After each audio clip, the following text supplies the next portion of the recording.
You keep walking. Keep walking. Better not let your dogs crap in my yard.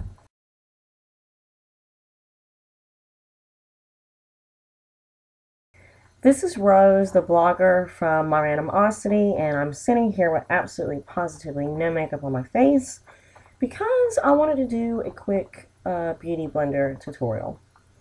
Now, in case you don't know what a Beauty Blender is, it is this thing. Mine is filthy. I've had it for a couple weeks now, and yeah, I have to admit that I've not washed this bad boy yet. But it's one of the most well-known sponges around. It's apparently the best sponge that you can use, and it is not cheap. I think one of these by themselves retails for like $19.95. You can buy a set of 2 for $25.95, and then you can buy like this travel kit set, which is one sponge, and the actual blender cleanser, which you'd use to wash the sponge, but you can also use this to clean your makeup brushes. And I believe that set is like $24.95. But all I have to say is that for the last probably a little bit over 4 years, I've used, normally on a regular daily basis, a foundation brush. I only use a sponge to put my foundation on if I'm somewhere where I don't have my brushes, like a last resort almost. But this thing here has done a fantastic job of making my full coverage foundation not look full coverage, if that makes sense. Now, if you look at my skin right now, these are a couple of unfortunate acne scars I do have, and I do have a couple of zits on my chin, unfortunately. And the purpose of this sponge and the shape, you use it, you stipple your foundation on. And the little pointy tip is what you're supposed to use like around your nose and around your eyes. But this foundation is supposed to give you the most blended, the most natural look possible for a full coverage foundation. There's absolutely no streakiness, and the magic behind this, I want you to look at the size of this right now. Keep in mind that my hand is pretty relatively small. You actually wet this, and because you use the sponge while it's wet, it allows your foundation to go on like streaky, and it also prevents the sponge from absorbing your foundation. And one flaw about using just regular drugstore sponges or whatever is that, you know, you waste a lot of product because your sponge basically absorbs a lot of your foundation. Well, because you use this while it's wet, and also the design and the material that's used in this thing, you don't ever have to worry about wasted product. But yes, I want you to look at the size. When I go saturate this with water, it's going to actually double in size. Okay, so I went and saturated this with water. And if you look at it, it's quite a bit larger. It's actually twice the size. You can rewind my tape back. Twice the size of what it was before. But basically, this is what I do when I use my Beauty Blender. Of course, first thing I do is I spray my face with my Scandinavia makeup finishing spray. And of course, I've done my skincare routine, which is Sundays I normally do a mask on myself, and sometimes I exfoliate with a scrub, and then I, of course, use my cleanser, my toner, my serum, my day cream with my eye cream, and then a makeup primer. The foundation I'm actually currently using is one that I got from my Beauty Army box for April. And in case if any of you guys were wondering about May, I did skip this month because I didn't really like the samples that they were offering. But it's the My Mix foundation in medium 2. And this color is actually a little bit too light for me. So I'll show you at the end of my video how I use bronzer to add some warmth to my face. But I always put my foundation on the back of my hand. I've learned this from working in cosmetics, that that's the best place for you to put it. Of course, after you wash your hands, there's less bacteria on the back of your hand than there is on your fingertips. But basically, you do like this, and you want to hold the sponge, pinch it like that. And this is just the method that I prefer to do. You'll see some videos where people put the foundation on their face first, and then they stipple. And then some people will put the foundation on the sponge and stipple, but I just like putting it on the back of my hand. But I normally just start on one side and I just go in one direction from bottom to top, and you just dot it on and use like a blotting.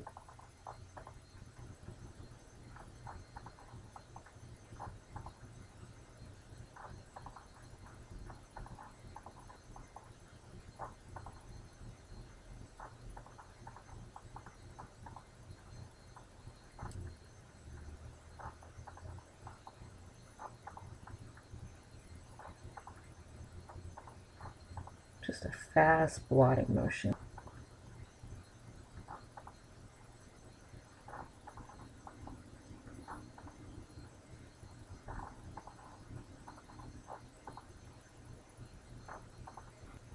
There you have it.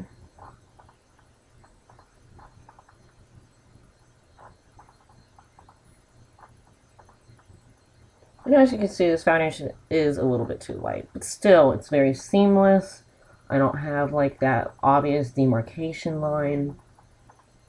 It's completely blended, even to like my ear, completely blended. But yeah, I love this thing. Not that I'm never going to use a foundation brush again. I'm sure I will. But yeah, I definitely love this. It's definitely easier and it's faster to use than a foundation brush is. I don't have to be as precise with it. But okay, well that is actually going to conclude my tutorial on the Beauty Blender.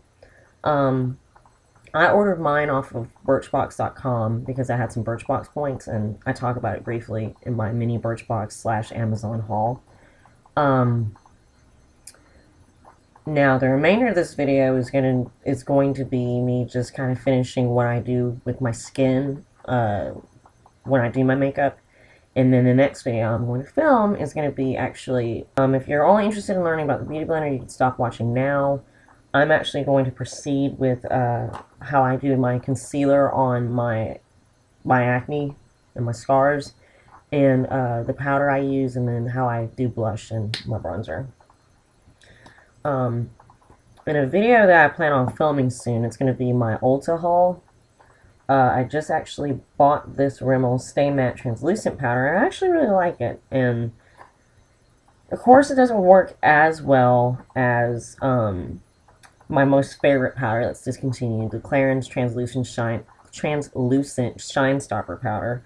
But I mean, for it only be $3.99, I mean it does the trick. The first thing I'm going to do, and I'm actually going to be using my Glam concealer brush, is conceal my blemishes and my scars.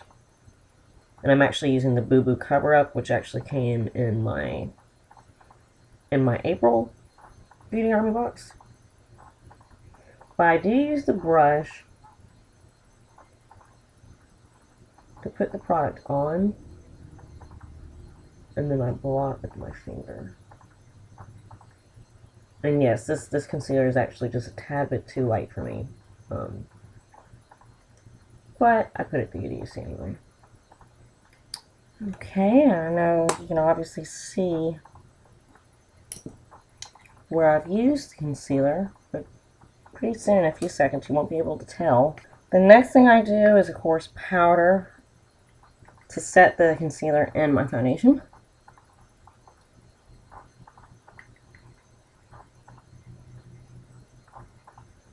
And I do the concealer on the spots first.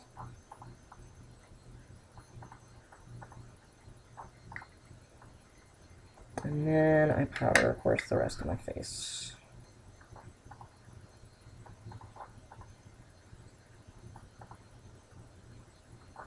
Okay, my concealer spot's a little bit better hidden.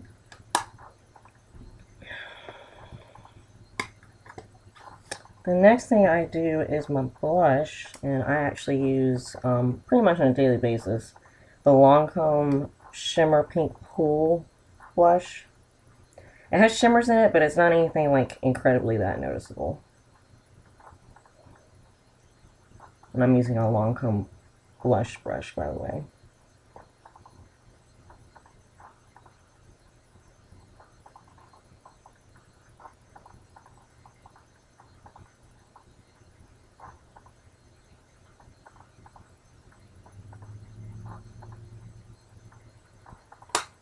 And the last step I do for my skin is to put bronzer on so that my foundation that is a bit too light and then the concealer that's a bit too light this will add warmth to my face and actually put some make my skin tone not look as blindingly white as it is.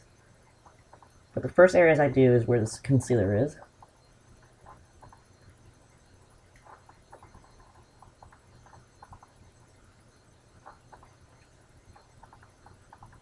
Make those concealer spots disappear. And then I just kind of sweep it all over.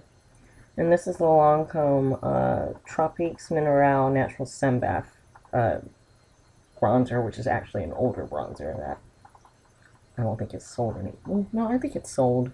It's still sold, but the packaging looks different.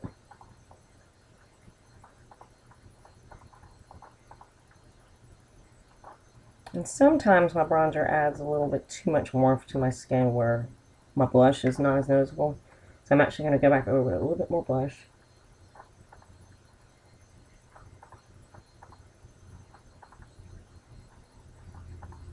And that is it.